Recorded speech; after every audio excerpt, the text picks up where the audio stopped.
An Elephant Saves the Flag. Long, long ago on India's plains, there raged a battle fierce and strong. The din of musketry was heard, and cannon's roar was loud and long. Old Hero marched with stately tread, his part to act in the affray, and on his back above all heads the royal ensign waved that day.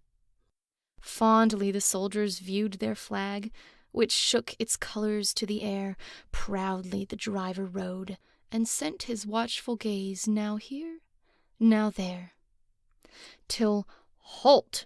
he cried, and Hero heard, and instantly the word obeyed. Then lo, a flash, a shriek, and then his driver with the slain was laid. Oh, fierce and hot the conflict grew, yet patiently old Hero stood amidst it all, the while his feet were stained, alas, with human blood. His ears were strained to catch the voice, which only could his step command, nor would he turn when men grew weak and panic spread on either hand. But yet the standard waved aloft. The fleeing soldiers saw it. "Lo, we are not conquered yet," they cried, and rallying closed upon the foe.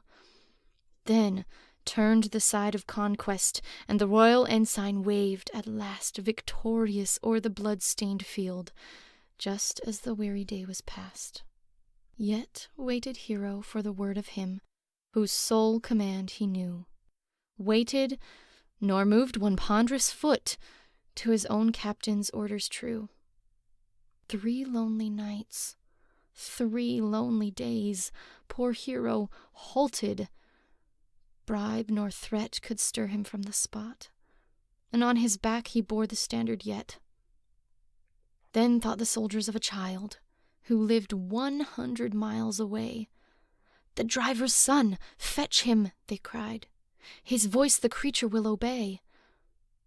He came, the little orphaned lad, scarce 9 years old, but Hero knew that many a time the master's son had been the little driver too.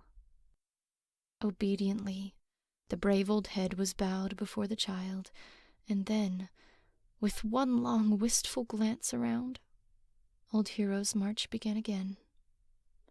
Onward he went. The trappings hung, all stained and tattered at his side, and no one saw the cruel wound on which the blood was scarcely dried. But when at last the tents were reached, the suffering Hero raised his head, and trumpeting his mortal pain, looked for the master who was dead. And then, about his master's son, his trunk old Hero feebly wound, and ere another day had passed, a soldier's honored grave had found. By Mary D. Byrne.